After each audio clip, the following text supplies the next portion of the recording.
শুভ সন্ধ্যা কলিজার ভাই বোনেরা, কেমন আছো সবাই? সবার জন্য আজকে আরেকটা রেসিপি নিয়ে আসলাম। তাল এতগুলো রস করে রেখেছি, তেলের পিঠা ছাড়া কেউ খেতে চায় না, তাই আমিও একবার এক এক রেসিপি ট্রাই করছি তাল দিয়ে। সবগুলাই হাউসফুল, মানে হচ্ছে সুপারে আমি হচ্ছে। তাই তোমাদের সাথে তালের আরেকটা রেসিপি শেয়ার করার জন্য চলে আসলাম। আসসালামু আলাইকুম। পুরোটা রেসিপি সুন্দর করে দেখে ভিডিওটা তারপর একটা সুন্দর কমেন্ট করবা। চলো রেসিপিটা কিভাবে করেছি দেখাই। নিয়েছি সাগু, এখানে 100 গ্রাম সাগু নিয়েছি। খুব ভালো করে সাগু ধুয়ে নিতে হবে, বেছে নেওয়ার কিছু নেই, প্যাকেট সাগু। তো ভালো করে ধুয়ে নিয়েছি, পানি দিয়ে ধুয়ে পানি ঝরিয়ে নিয়েছি। ফুটন্ত পানি হচ্ছে খাবার পানি, 1/2 কেজি পানি দিলাম, কারণ সাগু এগুলো প্রচুর ফুলতেই থাকে। আজকে অনেক কাহিনী করলাম এই রেসিপি করার সময়, একটা একটা করে তোমাদের সাথে শেয়ার করি।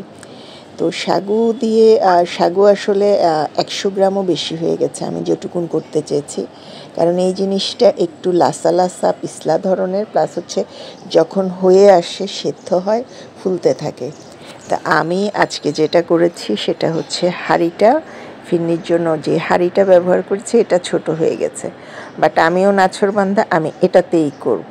কয়েকবার আমাকে এসে দেখে বলে গেছে আমার বাসার যারা আমার রান্নার ভিডিওগুলো চেক করে, দেখে যে তোমার আজকে হাঁড়িটাতে ফিরনি হবে না, এটা ছোট হয়ে গেছে, হাঁড়ি চেঞ্জ করো। আমিও তাদের আমি এটাতেই করবো, তো এটাতেই করতেছি। নাড়তে দেখতেছি যে ভালোই ফুলা শুরু করতে, আমি এটাতেই শেষ করব। তো এখানে একটা টিপস বলি যে কীভাবে বুঝবে সাগু সিদ্ধ হয়ে গেছে। সাগুগুলো ছেড়ে দিবে, অদৃশ্য হওয়া শুরু করবে, সাদা সাগুগুলো দেখবে যে ভিজিবিলিটি হারাচ্ছে, তখন বোঝা যাবে যে সাগু হয়ে গেছে। তো সাগুটা এটা প্রায় 15 মিনিটের মতো লাগবে মোটামুটি। আমি চুলার আঁচ একটু কমিয়ে দিয়েছি, যে দেখতে পাচ্ছ সাগু প্রায় সিদ্ধ হয়ে গেছে।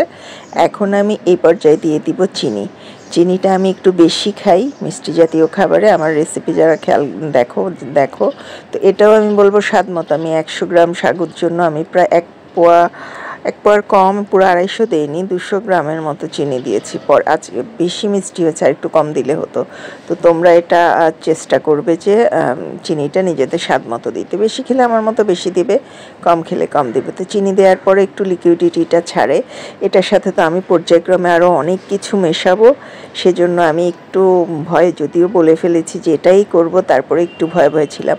সাগু অলমোস্ট ডান। এই সাগু দিয়ে যে কোনো কিছু খেতে পারবে, একেবারে দুধ বা দই মিক্স করে, ফ্রুটস মিক্স করে, মানে এভাবে করেও সাগু খেতে পারবে যারা খেতে চাও। আমি দিলাম 1 চিমটি লবণ, মিষ্টি খাবার যেহেতু আমি তালের ফিরনি করছি, আমি একটু লবণ দিয়েছি, 1 চিমটি, 1 পিঞ্চ দিয়েছি লবণ।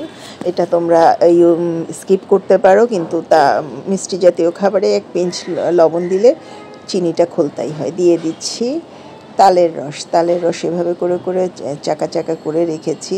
আজকে 2টো চাকা দিচ্ছি, কোনো পানি মিশানো নেই, এটা পুরো আমি তো ঘন করে রসটা রাখি সেটার।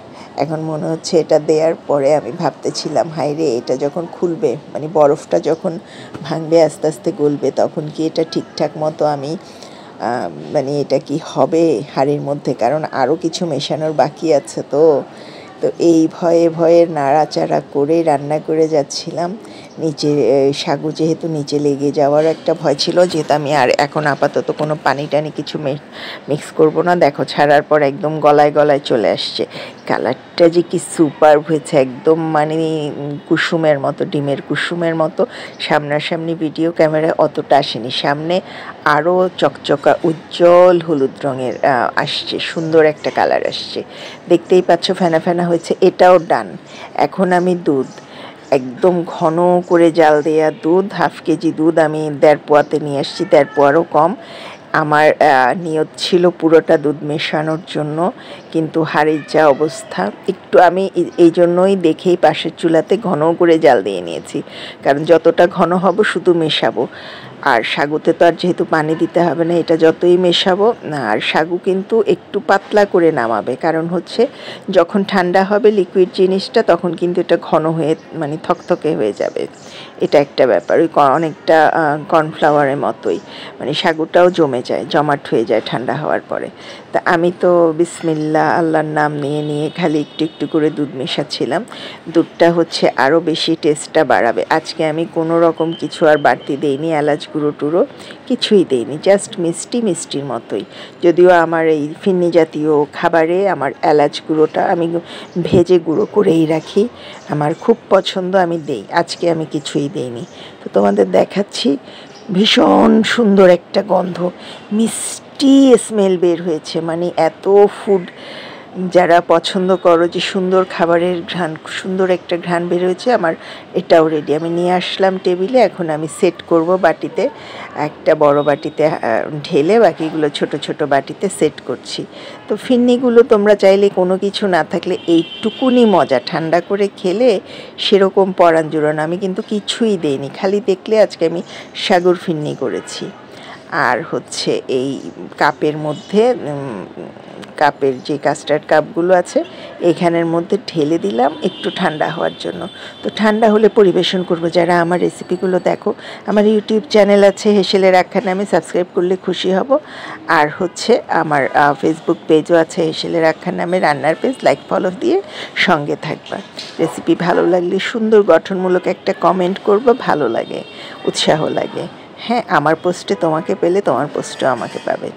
তো এই পর্যায়ে যেটা বলেছি যে মোটামুটি ডানের পরে আমি সেই কাজু আর পেস্তা বাদাম বেশি করে কুচি কুচি করে কেটে নিয়েছি গুঁড়ো করে, সেগুলো আমি ডেকোরেশনের জন্য দিয়ে দিচ্ছি। আজকে কিশমিশ দেইনি, ছোট পুত্র বলল কিশমিশ দিও না, কিশমিশ ভালো লাগে না ফিরনিতে। আমি আজকে শুধু বাদাম দিলাম, বাদাম ছাড়াও ভালো লাগবে। যে কোনো বাদাম, দেশি বাদামটাও ভেজে ভেঙে দিতে পারো, যে কোনো বাদাম, মানে যে কোনো বাদাম, যে কোনো ড্রাই ফ্রুটস, খেজুর গুঁড়ো তোমার মুখে, আসল কথা হচ্ছে খাবারের স্বাদ মুখে যার যেটা ভালো লাগে, যার যেটা রুচি লাগে সে সেটা সেভাবে খাবে। তো রেসিপি কেমন লাগলো জানাতে ভুলো না, সঙ্গে থেকো, ভালোবাসা নিও, ভালো থেকো, সুস্থ থেকো, সুন্দর একটা কমেন্ট থেকো, ভালো লাগলে শেয়ার করতে ভুলো না।